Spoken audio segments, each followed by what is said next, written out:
So these are balloons. So congratulations to Case on 10 years. And since all of the women who've been at the podium so far have declared their age, I'm going to declare that I had a milestone birthday earlier this year as well, and I turned 65 in July. It is very interesting to become what you have been studying your entire professional career. So I now have my senior's bus pass in Canada, and I've got my papers to collect my old age pension, should I decide to do that. So it's there's my birthday disclosure for this year. Ulf has already prompted me to answer a little bit of this, but I wanted to give you a sense of the structure of what I'm going to say to you for the next 45 minutes. When we have a birthday or an anniversary, I think there are three things that we broadly do. We reflect fairly briefly on where we've been, where we're coming from, where things were when you started. We certainly celebrate today, and we're going to do that with some of the observations that I have here. But I think on any birthday or any anniversary, we also spend a considerable amount of our energy looking to the future. And so I am, specifically since Suzanne and your advisory board indicated that they wanted me to focus on some of the changing contexts of aging and aging research. And on capacity building, and we have, I think, a wonderful demonstration of that across the front here with the students who are products of CASE, and then finish with some really more prompts, because I don't have the answers on some of the, what I call the challenges and conundrums. And I wanted to give you a little bit of a context to where I'm coming from, but you've heard a little bit already. I am a sociologist by training. I like to boast, if you will, that I was a teaching assistant in 1972 as a master's student for the very first course in Canada on the sociology of aging. So it's been a real privilege for me to feel that I was present at the birth of a discipline in my country, and it's been really quite extraordinary to have known the founders of our discipline. In Canada, I was 20 years, I taught at a university in the center of the country in Ontario, and was a director of a pan-university research center there, which had a very applied mandate because it was in a rural area to focus on issues of rural aging. I had a sabbatical where I came to the UK in 1992, and I met some of the colleagues, Sarah Arbour, Judith Phillips, Alan Walker, people whose work influenced me and really brought me into the context of Europe. I moved to the University of British Columbia in 1998. I highly recommend a mid-career move. I think you discover all kinds of things about yourself. And that gave me the opportunity to then, for 8 years, be the scientific director of an Institute of Aging in Canada. Canada created 13 national health research institutes back in 2000. And I'll talk a little bit in a moment why that was important. But one thing that was very important was that I was the only social scientist among the 13 scientific directors. And that gave me a perspective, I feel, that enabled me to really understand and appreciate what CASE has accomplished. On the personal level, as I alluded in response to Ulf's question, I was the eldest of 5 children. My mother had a stroke in 1999 when she was 71 years old that left her with complete flaccid paralysis down her left side, but mentally, cognitively, quite intact. So she had faced significant mobility challenges for the last 14 years of her life. And my father was a tremendous support to her till his death in 2008. But our family came to understand what an age-supportive environment truly means. And that in fact, some of the home modifications, we had to build a new home, but some of those modifications to design, how much better that was for all of us at all ages. And so that was an important perspective. And her children were geographically dispersed, as we know will be a characteristic in the future as well, of families. And so how did we work out the balance, who was contributing what, with one of her children home and doing the heavy lifting. So I have actually written in an unusual for me sort of self-reflexive piece in the journal Current Sociology in 2007 on what it was like when home care, which is an issue that I have been studying professionally, for quite a long time when it entered my family biography, and I got a very different perspective on what it was like to be a daughter in a family and talking to the home care worker on a regular basis. So that's where I'm coming from in terms of the observations over the next while. I'll say just quickly, just to give you context, the Institute of Aging, very broad mandate focused on quality of life and health, spans all four of the areas from biomedical, clinical health services, population health. And for aging, we looked at everything, we can call it from cell to society to policy and practice. But very important for what we're doing at CASE was that in 2005, the year before CASE was established, probably around the time you were developing your proposal, so there must have been something in the water internationally or the air at that time. But we established the Mobility and Aging Strategic Initiative, where as scientific director of the Institute of Aging, I was driving and working toward us having strategic funding to support all aspects of mobility. And the numbers are there in terms of what we know the proportions of the population that are affected by mobility impairments as we get older. So as I said, we were looking for to fund research on the intrinsic and extrinsic challenges, those biological to the environmental in mobility and aging. And I used to like to say we're prepared to fund everything on mobility and aging, from the structure of muscle through to transportation policies in rural areas. So if that was the goal, I'd say we probably got this. The funds that we gave out, or the applications we received, focused more on assistive devices, ways of thinking about people with mobility challenges specifically, but it was a successful venture. We funded over 26 million for 105 projects, Canadian, and that's a really impressive number when you put it into your Swedish currency, which my currency converter enabled me to do. I'll just show you this, because this is going to relate to a point I'm going to make near the end as well. You look at the Institute of Aging down here, the last one down at the bottom, and you can see that most of the institutes, the national institutes in Canada, focus on diseases and functions. So you see cancer, cardiovascular, musculoskeletal, etc. And I used to say, and felt it was important, that the Institute of Aging was one of the few that put the whole human being back together. That yes, we funded research on diseases, and in fact a third of what we funded was on Alzheimer's disease and dementia. I didn't necessarily think that's where it should be, frankly. I thought maybe, where is it there? Neurosciences, mental health and addictions might have funded that. But we did put the whole human being back together, and that was always an important part of our orientation, is to think of a human being in the lived experience of his or her life and world, and then what are the challenges, and not just one after the other, or individually, the challenges that people might face as they get older. So when I came to eventually look at CASE, I thought it was quite interesting, as I say, it was launched the year after we launched Mobility and Aging, to look at the three streams that characterize the work that CASE does, and Suzanne has given an overview of that. In my review in 2011, I was particularly impressed by the strength of Enable Age as a cross-cutting foundation to the work that you're doing. And these here are just a couple of the elements of the work that CASE does that I thought were particularly strong. I really liked that in many of the publications that Suzanne has mentioned, that the focus wasn't, as in fact often happens in Canada, on younger older people, such as me, people 65 to 70 or 75.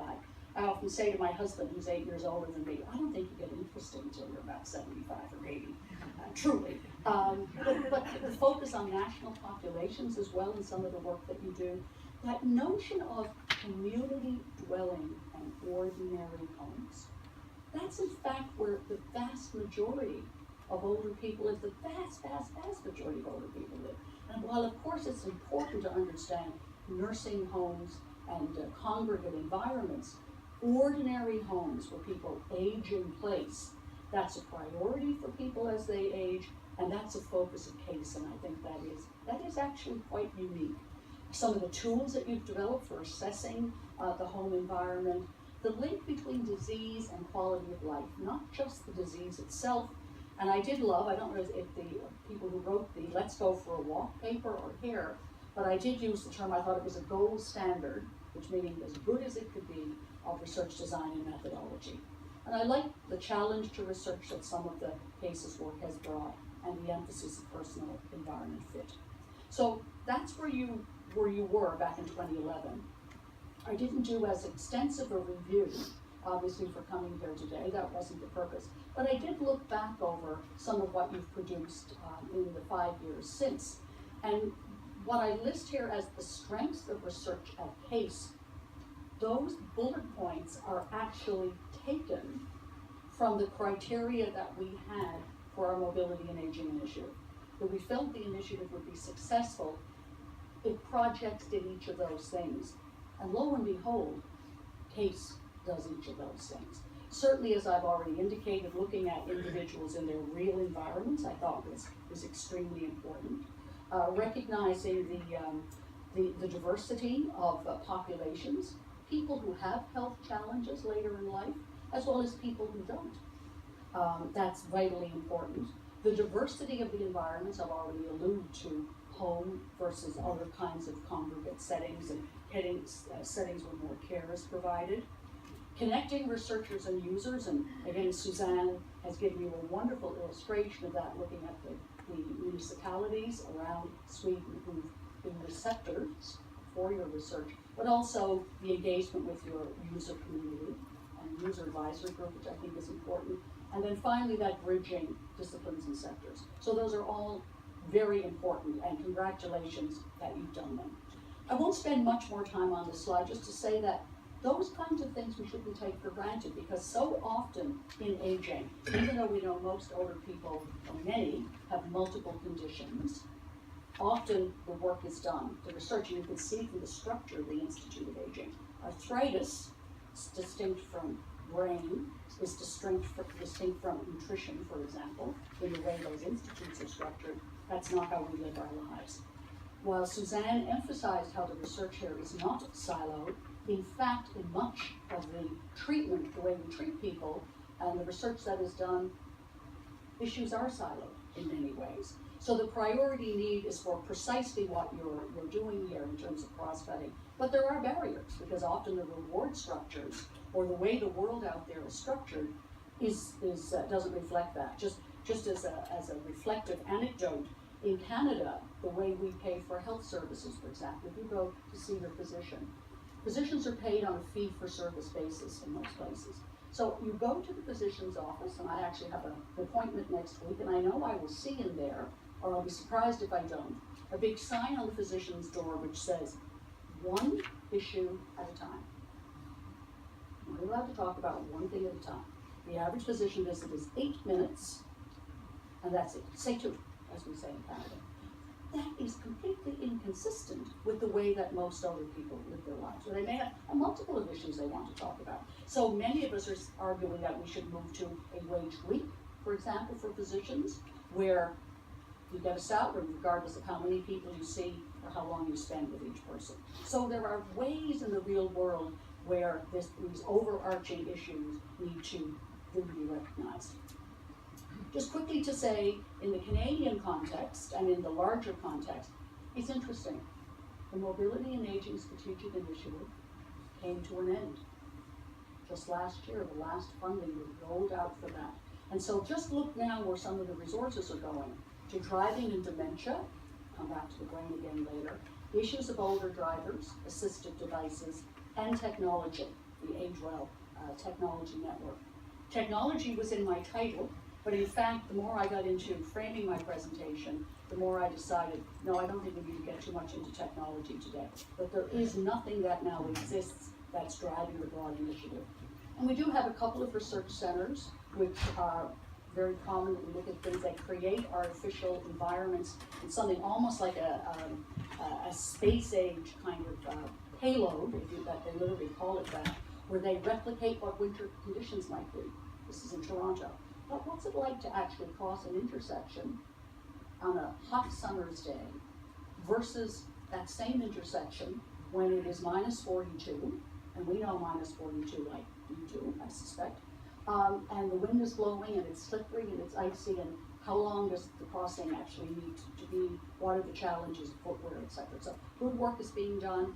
Terrific work at my own University of British Columbia in a center where a lot of work has been done on strength training amongst quite elderly people even in care facilities, and recognizing that not only were they assisted physically by strength training, but actually the increased blood flow to the brain.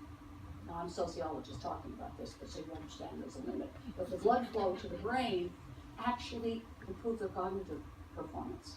These are areas of research that we didn't even think about 10 years ago, that you would actually, that there could be real benefits to people into their 80s and 90s, etc., even when they've experienced disability. I do, and the Simon Fraser University also in Vancouver with its focus on housing and aging, and I know Suzanne and colleagues have had some connections there. So we've got these pockets of places where work is being done, but as I say, nothing quite as comprehensive. I'll come back in a minute to the Age-Friendly Cities and Community Initiative and the WHO World Aging Report, because I think those are really important larger contexts for CASE and the work that's being done here in Sweden. So I don't expect you to read all of this, but these are all comments and quotes from different organizations, primarily the World Health Organization, also from Age Well in Canada. But what I think what they do is reflect a recognition of the importance of the issues that CASE is focusing on. The issues of healthy aging, access to healthcare services, broad social roles, independence, health, quality of life, safety, security. Those are important words, independent living, and other organizations are emphasizing the importance of that. An interesting article was written last year and published in one of our major journals in aging about what are some of the principles of active aging. And it struck me as well that these are important and relevant in terms of the work that CASE is doing.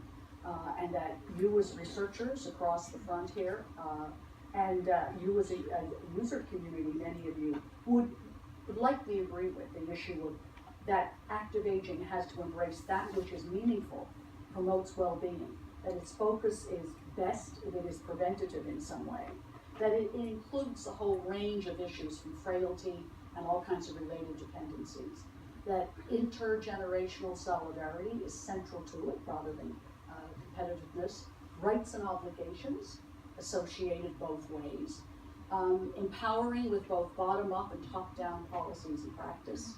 The diversity and difference issue is mentioned here, and flexible and inclusive. So I think when you think of those, and one could actually spend more time talking about those, a real issue for those of us who do research is, does our research focus on, does it support and actually promote these principles? Is that the goal at the end of the day? And I thank my UK colleague Sue Yendall, who actually presented in Canada last week, who reminded me of this article. And her challenge really was, are we certain that when we create technologies for later life, that they are enabling the realization of these principles?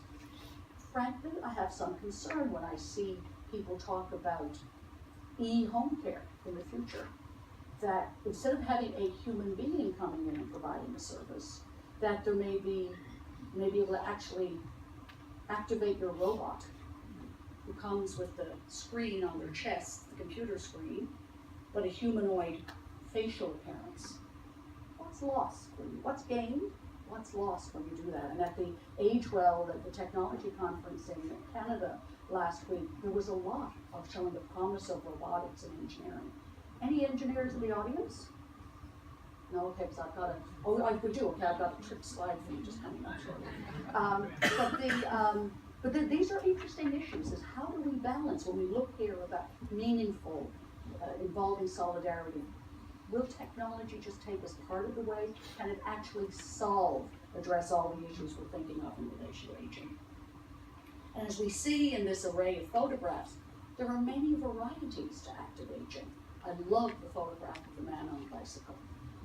But the woman in the wheelchair as well, that's certainly something my mother did quite a lot over her 14 years after the stroke. doing physical exercise from being seated, but actually representing activity in a way that one might not normally think of. So there's a host of array of things that we have to keep in mind when we're talking about active aging. I'll just briefly allude to the Age-Friendly Cities Initiative. Have people heard of that term before? This was actually some of the very earliest work, probably about nearly a decade ago, was actually funded by Canada in support of the World Health Organization. And I do think there's much merit to this notion of age-friendly cities and communities, because it's really focusing on activity, participation, respect of older persons, staying connected, and in a way it provides, I think, a quite relevant umbrella for the kind of work that CASE is doing. It's also part of what the WHO has talked about in terms of its longer-term strategy for active aging. There's a document that's just been put out by about aging by the WHO, and I'm not going to go through each of these, but again, I think you can see the relevance of the work that CASE does to the 5 strategic objectives of that strategic plan that the WHO has in terms of developing sustainable and equitable systems for providing long-term care, improving measurement, monitoring, and research on healthy aging. You're doing that here already. So, Suzanne, when you come to write your application for the next 10 years of funding, I think invoking some of what the WHO in its broad consultation is saying is important may indeed be quite relevant for you. Again, the WHO has a global strategy and action plan on aging and health, and its 2 goals of 5 years of evidence-based action, and then actually anticipating and supporting a decade of healthy aging is quite consistent with what CASE would contribute to when it comes to 2020. So let's turn now to sort of the meat of what I want to get into for the next part of my comments to you, and that's really looking to the future. And I started presenting to you the context of me and where I'm coming from. So let's talk a little bit now about some of the issues in the field and where it's going. I'm a social scientist, so to me, context really does matter, and we know that it is changing. The social context of aging and families. I just have a brief slide on retirement, on healthcare, and aging in place. It's important when we talk about aging in place that it's the right place, because where you have lived your life, that family home, which is living there, is a goal for most people. For any number of reasons, that may not be the right place. Some of the challenges and opportunities of technology, and I actually won't get into policy too much, but we certainly know in many parts of the Western world that we're moving increasingly to what we call risk societies, where more and more of the risks are being absorbed by us as individuals. One classic example of that would be, for example, with pension plans moving from a defined benefit to a defined contribution type of pension program, very typical in Canada. So I now, as a working individual, absorb the risk of whether my pension investments do well, rather than my employer doing that. That's just one very specific example. And then we'll come to building capacity for research and the role of the European Future Age Roadmap in shaping that. I put this in here. This figure ground illustration is very typical and well known, and some of you may see the old woman in it, and some of you may see the young woman, and some of you may be able to see both. And if you can see both, that's good. This could be an entire presentation itself. It has struck me that when we focus on issues of aging and health in particular in later life, there's so much about aging that is cast in binary opposition one to the other. So we know that when you have this notion of a binary, and again, remembering the sociologist is talking here, but we have things that are only understood in their opposition to something else. And there's a value and a meaning that's attached to that, often quite ethnocentric. So often in Western thought, it is said that one or the other of 2 opposites assumes dominance over the other. And let's just look at, very briefly, a couple of examples in relation to aging. So can everybody see both the old woman and the young woman in here? Yes. Good, because you've got that kind of mind that sees both sides. Excellent. So, excellent. So we could actually go through each of these. I'm not going to do it, but just a few quick examples. In aging, we tend to talk about seniors as if it's a homogenized community in some way, or quite heterogeneous. There's certainly a notion that the aging of the population is an apocalypse, so we refer to that as apocalyptic demography. Literally, it is considered in some quarters in my own country, and we're younger than you are, so we need to learn from you. It's catastrophic. It's the worst thing that could happen. It's going to bankrupt the healthcare system. Or is it, in fact, versus being one of the greatest achievements of civilization, that we have come to this moment in time, and that we need to celebrate what we've achieved with aging? Disease-focused versus person-focused health interventions. And I just gave you a simple example of how we fund going to a physician in Canada. Sort of disease by disease, ailment by ailment, complaint by complaint, rather than in some of the pilot projects that are underway, where you actually would go into a family-based clinic, where again, you might have a whole array of healthcare professionals looking at all of you. Very different approach. Utilization of high technology versus low technology. That's often one binary that we look at. We certainly, as part of the rhetoric of apocalyptic aging, a real focus on the looming diseases of later life. And we see that people who are paralyzed by anxiety, that they're all going to develop dementia. And it's fascinating to me to see in the media the range of portrayals on that number of dementia. How many people will get dementia? A friend recently sent me a newspaper, a photo, a screenshot of a newspaper in Ontario, which said half of all the people over the age of 65 will suffer from dementia. And then I even saw yesterday, I was reading on the plane, a document from a research center on aging in the United States, which said 50% people over the age of 85. The estimates are that a third of people over the age of 85 will suffer as they get older some form of cognitive impairment. And there's some suggestion if we all live long enough, we'll all have some measure of cognitive impairment. But in fact, that's one of the prevailing images of later life. But that contrast, this is where the verses come in, the binary. Another image is that we're healthier than ever as we get older. 70 is the new 50, etc. So those two, how do those two things live? And often one versus the other dominates in media accounts. And frequently, elderly people is the source of the problem rather than agents for solution.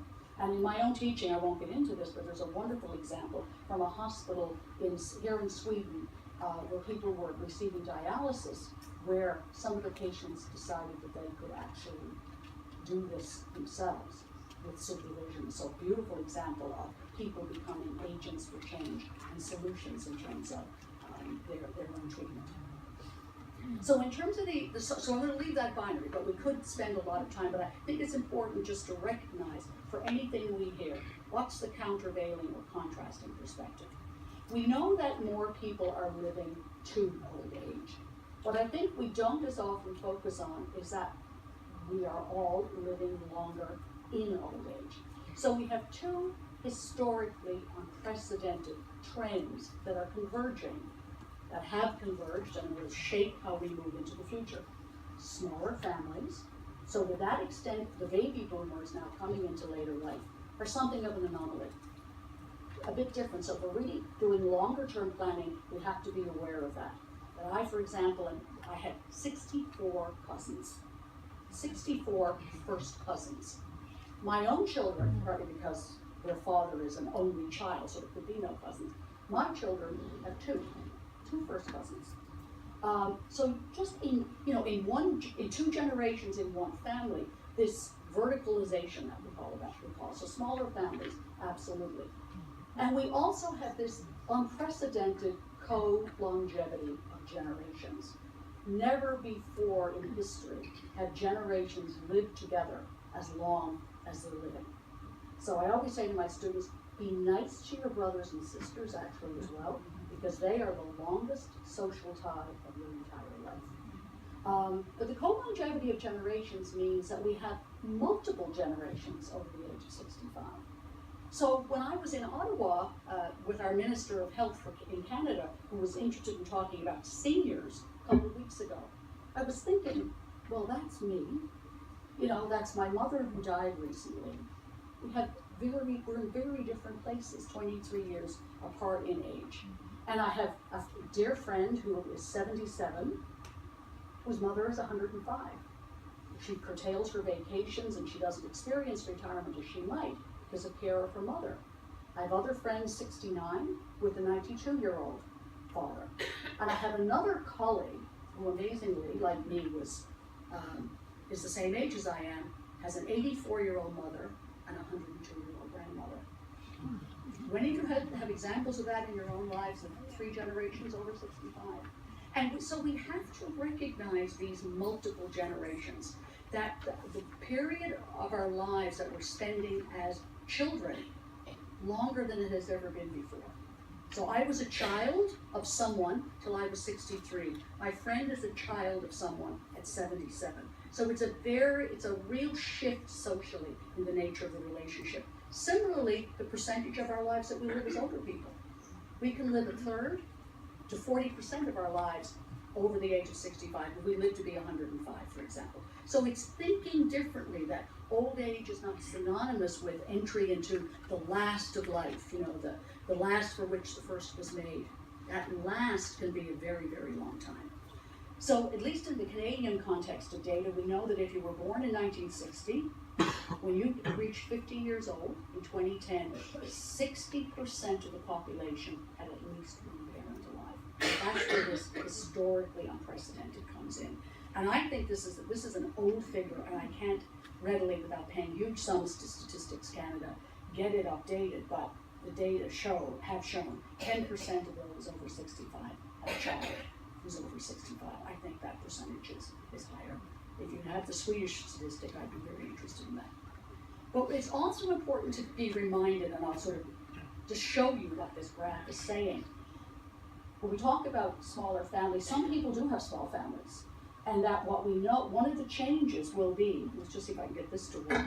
It's the word no up here. No, I can't get it to work. It's the community dwelling females with no surviving children. And that is projected to increase for the population 85 and over, and particularly for the population 65 and over. And that changes some of the dynamic of how we deliver services. Maybe even some of the research that you do if you're assuming the availability of someone. Particularly because we tend to often to focus on intergenerational care and support. It's a very different world to grow old in if you have, as my parents had 5 children, just provide support, even if we were geographically dispersed. What are the implications of people with no surviving children? What's interesting about this, and I hadn't thought of it, there was a newspaper article the other day in Canada celebrating the 107th birthday of a woman. And I thought it was quite interesting. In the text accompanying the photo, it referred to her grandchildren and great-grandchildren. So she had in fact outlived her own children. The data seem to suggest that if you have one child, and that child is a son, you're a woman, the child is a son, there are significant odds that you will in fact outlive them. So we need to be thinking about this in relation to the future. So longevity truly is humanity's new frontier, and there's much that we have to manage and think about in relation to that. Even though I myself have done quite a bit of work in years past on people who are employed and combining responsibilities for assisting elderly parents and perhaps children, we don't as often focus on the fact that 56%, these are Canadian data, of carers are 65 and above. And very often that's within the same generational carers, are spouses, or partners, or friends. So just as I gave you the example of support my father provided to my mother after her stroke, that is often not as visible as the care across generations. But even when we talk about intergenerational, as we move into a future with people living longer, because longevity, we'll be talking less and less about the middle-aged, employed adult child, caring for an elderly parent, and much more about the people like my friend, 77 with a 105-year-old mother. So that homogenous group of seniors, I'm doing homogenous in air quotes here, but that homogenous group of seniors, because I'm approaching it critically, in fact includes older people themselves, who are both carers, care providers, and care receivers. There's also some interesting suggestions that what I tend to refer to as deep old age, 90 and above. There's some indication that that population will be less healthy in the future than the population we know today. So places like the Newcastle study of 85 and above in the UK shows that in fact about, I think it's 28% of people are on absolutely no medication whatsoever. And this is a population of survivors. These are people who, first of all, they survived childhood. They survived, many of them in the Depression or in the UK post-war period with caloric restriction, significant. They lived through, they didn't have the heart attacks of 58 or die of the things that were killing many people off. So a very particular and special group of survivors. And the indication is that today, when people reach 85, they may have had the stent or the angioplasty or something that's enabled them to get there. So we're just aware of that while we say that we're aging more healthily than ever before, we've got a mixed bag going on there. So I think this notion of heterogeneity, of focusing on differences and characteristics, expectations, health behaviors, health beliefs are going to be very different for me at 65 than they were for my mother, who was born in 1928, than for someone who's 105 years old. I haven't even gotten here into the issue that Suzanne quite appropriately mentioned, and that is also the ethnocultural diversity of the population. In Canada, we are known as a land of immigrants, and in fact, 29% of the population over the age of 65 was born outside Canada. 29%. Now, some of those came from Italy or parts of Europe after the Second World War, and they've aged in place in Canada. So they may have been born outside Canada, but hardly immigrants. But even amongst, if you look at the population as a whole in Canada, which is much more likely to focus on people who moved earlier in life, 17% were born outside the country. So we have to address these issues, and certainly in my research on home care, where someone may be receiving care in their home, in the private sphere of the home, from someone from a very different ethnocultural background, who may not even speak the language particularly well. There are interesting challenges that arise in that context. You may know who one of these people is. This is a slide that I actually stopped showing a year or two ago because I realized in my class of 21 and 22-year-olds, they had no idea who the second person was. And I think it only works if you know who the second person is, so tell me if you do. So it would be better if this person was a woman, because we know most elderly people are women. But this is what we typically think of when we think of the older person that we're planning for and projecting in terms of who we're delivering services to, who needs their home revised and adapted, modified, etc. But this is the image we often have in mind. Oh, so a few more minutes. Who is it? It's Mick Jagger. So it's Mick Jagger, and when you're in my generation, you really know who Mick Jagger is. So Mick Jagger's in his 70s now, which is improbable. And this photo was taken, his father Joe has since died. But I liked it when I saw it because I thought, it's the mix of the world that we need to be thinking about now when we're thinking about planning, even in the shorter term for later life. You might imagine, in fact, we probably don't want to go into too much detail thinking about it, that Mick's health beliefs, the health behaviors, are somewhat different from his father's. But it makes the point, and it's interesting, even a couple of ministers of health in Canada have shown this to, and they're of an age where they get the comparison. But this is what we have to be thinking. At the elderly, not a homogeneous group. I also think it's important to recognize, and you have a user committee, and I'm delighted how many of you on your user advisory group are here today.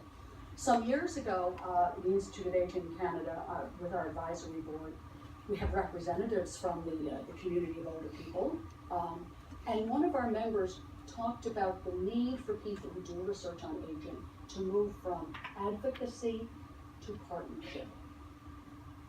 And certainly we know in Canada, and this is a phrase that's been around a long time, certainly it's referred to in speaking about how we do work now with Indigenous populations and Aboriginal and First Nations, as we call it in Canada. Nothing about us without us. So it's important to keep that in mind, and constantly now, we're pushed in a way that we weren't 20 years ago. Pushed is the wrong word, because we need to embrace this, that older people themselves have something to say about the kinds of research and the kinds of processes. This book, Gray Matters, and I put the web link on there, was actually the research that underscored it was funded by the Institute of Aging about 10 years ago. And it was quite considered radical at the time for the Institute to say that a group of older people working at the Kirby Center for Senior Citizens in Calgary, some of them retired professors, should receive funding to produce this manual. The web link, I noticed a few days ago, shows a price for the book. But my understanding is if you dig deeper, it's actually available through open access, and it certainly was at the time that I went. But the subtitle, if you can't read it, is Gray Matters, a guide for collaborative research with seniors. So I think an important recognition of the point we're making here. Just quickly, I'm not going to read all the words on this about retirement. This is certainly a shifting terrain. And this book that I saw recently called Victory Lap Retirement, and I've now heard terms that describe retirement with the encore career. Doesn't that sound better? Or the legacy career, or semi-retirement. But what the book forces us to do is say, it's one thing to plan and to think about, you have enough resources, how you're going to live to 90. But why do you have to think about living to 100? How does that change your horizon and your sense of what it is you need? And not to be alarmist, because I don't overall buy into the apocalyptic rhetoric, but it is a concern in our country, at least, that less than 50%, about 50% of people aged 55 to 64 don't have an employer pension, and they have about half what they need to pay their bills in retirement. 32% have less than $1,000 Canadian in retirement savings, and I've translated that again. So what's the future going to be like if you have many people with little disposable income in later life? We have to think about that in terms of how we're looking at pension policy, and there's something specific to Canada there. But the future is even more interesting in terms of diversity. Canadian workers now, 50% of people are in jobs for less than 2 years, and there's this new term called job hopping. And US workers average 10 jobs before the age of 40 now. I notice I'm the mother of a 34-year-old who I think has to be on his 5th or 6th job, even with a good education. That's why my hair is gray with anxiety. But these are issues. As someone who's had 2 employers for my entire career, this is a very different world of planning for retirement. Aging in place. I won't spend a lot of time on that. This is certainly where Case knows a lot more about this than I do. But again, coming back to that question of, is this the right place?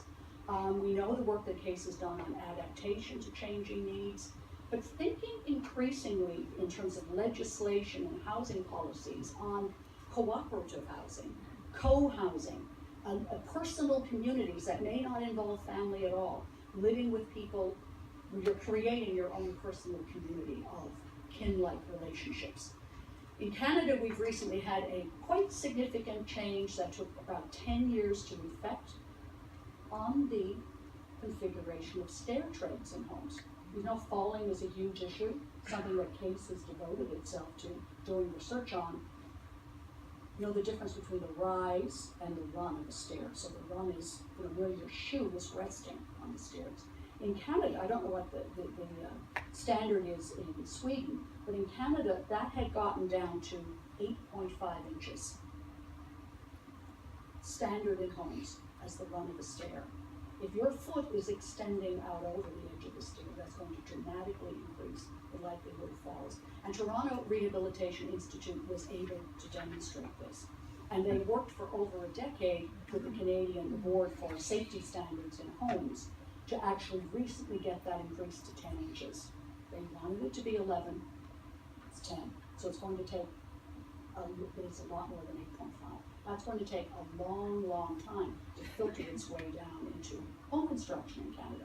But it's a step, which is recognizing that there are things we can do that are demonstrated to reduce the likelihood of falls. There are design issues that are important.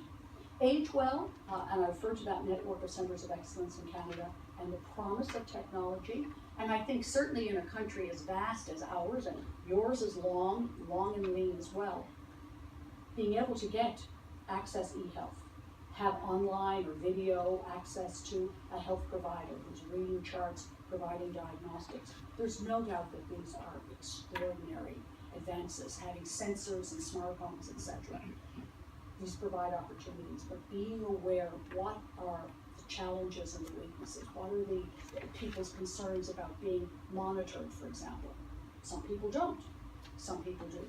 What are the, say, with the sensors in the bed that let someone at a distance know whether you're up or down or out of the bed, etc. How does that actually work? But it was striking, and so just being aware of those uptake concerns that people may have. It was fascinating to me to be, however, at the Age Well conference a week or so ago, and to see the breadth of commercialization opportunities now in the community. Aging has certainly arrived in that context. The building community capacity for research, again, Suzanne has alluded to this, certainly recognizing the need that we have in the Future Age Roadmap for the next 15 years of research in Europe, talked specifically about growing the need, the people that we're going to get the science slam from in just a couple of minutes. We need a vibrant and skilled community in aging to carry on. And we need to engage scientists from all career stages and have a wide variety of approaches responsive to target groups. We've looked at this in Canada in terms of a whole range of factors, and I created a summer program in aging, bringing students together from all across the country for a week or so each year to learn from and with one another. And Suzanne has kindly spoken of the International Summer School in Aging, and I do want to particularly acknowledge Torgrim Svensson. Torgrim, where are you? There you are, right up in the back, but as a founding member, and then Suzanne contributed this year in British Columbia. So the objectives of both these programs is to bring students together, really try to examine a range of professional issues around grants and peer review and communication, knowledge transfer, all those kinds of skills, and in a global research world to network with other researchers. This we see as absolutely key and foundational. We know another important aspect is this knowledge translation, where the bridge is open between, meaning it's down, between both those of us who are producing the research outputs and those who are the receptor community for the impacts. So we have to engage across that bridge in terms of users. Now to the engineer, is there anything wrong with this picture, or engineers? Anything wrong with it? Okay, I won't give you too much time because time is marching on. But I recently was showing this slide to someone, and I had an engineer in the audience who sent me a lovely email after telling me it's the wrong kind of bridge. This is the kind of bridge. You need the drawbridge with the two halves open, so I thought you might catch it. But I want to assure you I'm on to that one, okay, I'm going to change it. So the last reflection is, aging is an apocalypse. The dominant discourse about dementia still exists for many people. And I have frequently to say, even as a research funder, aging is not a neurodegenerative disease, that I think we have to think about our messaging and think about what we might learn from the way some of the brain researchers have developed these international consortia, which give a lot of scientific heft to what they're doing. The Mobility and Aging Initiative, at the end of the day, I think that was the wrong label. But the Age-Friendly Cities Initiative, talking about many of the same things, I think that resonates for people. People relate to that. I talk about mobility, it sounds too assistive device-oriented. So, do we collaborate around reinforcing and supporting research on aging and disability? Or do we see that there are places where that doesn't capture the aging agenda? And if you're wearing a Fitbit and it's collecting data for you on your activity level, who owns that data? What if it's being used at some point in some way to tell an insurer about what we're doing? These are really important privacy and ethical issues that really relate to the future of the internet. So I'll close with these two. These are two images. Both of these are photographs I've taken. The one in green of the robust older aged person crossing the street. That is actually taken in New Zealand. And it's a very different image of aging than the one of the older people crossing the sidewalk. which way do we want to think about aging in the future? So my last word, I'll come back to what I wrote on September 5th, 2011. CASE's core research agenda remains very much focused on healthy aging, aging in housing, aging in public environments, and aging with a disability. Its stellar achievements to date portend continuing success for Lund University's Center for Aging and Supportive Environments. I believe now what I said then. Happy anniversary. Thank you.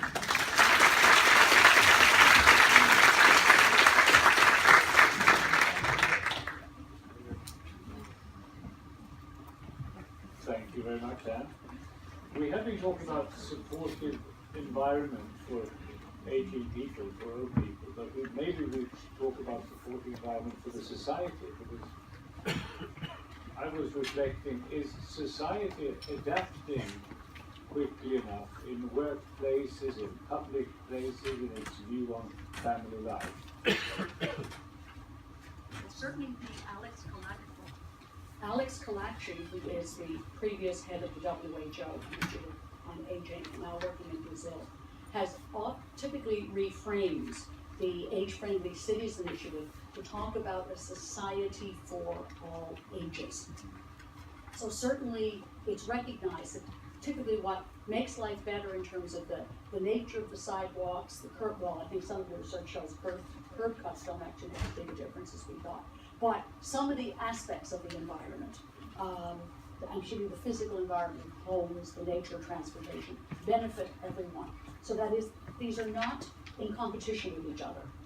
If it's good for later life, it's good for life in many cases, so that's important. But your specific allusion to family, I think there's no way that is being, the implications of smaller families, more dispersed families, not certainly in the Canadian context, being reflected, because there's still an assumption, if you receive a home care service and it's coming in for an hour or an hour and a half every day, a revolving door of different workers, there's an assumption that there's family there to provide assistance, and that is certainly changing. I invite the audience to join us with questions or reflections, and you have a microphone at your seat. Och tar man mikrofonen och trycker på en avlång knapp så lyser en lampa och då är ni med oss också över högtalarsystemet. If half of the elderly people have dementia, will dementia be the new normal? Will we call it something else? Intrementia, exmentia, happy-mentia, or something else? Interesting question. Of course, I wouldn't want you to go away thinking that half the people do, because that's the erroneous statistic. But many. But the estimates are that about a third of people over the age of 85 will have some form of cognitive impairment. Undefined. I mean, what's interesting about that statistic is that, in fact, because there are more older people, we know that the incidence, people actually having dementia, is increasing. But the data are in fact showing a reduced prevalence of dementia. And Tom Kirkwood from Newcastle, who's a biologist of aging, was at UBC several weeks ago speaking and actually showing that the worldwide incidence of dementia was dropping from about overall 8% of the population down into 6.5. And the indication is there that with better education, generally more activity, greater health, that in fact we're going to see more people with it just because there's more older people. But in fact, at a population level, it is actually declining. So that would suggest that with time and with more education, because certainly there have been no new drug discoveries in a long time in relation to dementia, but there certainly may be ways to minimize symptoms, delay onset through these other kinds of behaviors. That's not to be creating blame if someone does develop dementia, obviously. But there is a recognition. Now, everybody talks about Alzheimer's. Everything is cast as Alzheimer's. It's fascinating to me. I started teaching in 1978. I had never heard of Alzheimer's at the time I started teaching. I had to spell the name for my students. So increasingly we recognize that there are multiple forms of dementia, Haven't heard happy labels put on them, but interestingly, there was a book that came out in Canada recently, and I think it was mirroring what Nancy Reagan said about her husband, former US President Ronald Reagan, in terms of the long goodbye when he had dementia. The book is titled The Long Hello, and it actually is referring to some aspects of family life and connections which were actually more felicitous, easier when there was some dementia. So that's the, you do hear somebody that it's not necessarily into a black hole of knowing no one. Someone said it becomes better when it becomes worse. It's a transition period that is so painful for the person itself and the Yes, person and the awareness. around them. Another reflection is the role of researchers changing with a demanding society. In earlier times you sort of gather the facts, you clarify the problem, you describe the conflict and analyze the situation. And now researchers are tempted to become consultants, politicians, entrepreneurs, to move one step ahead. Is that happening? Is it a good thing?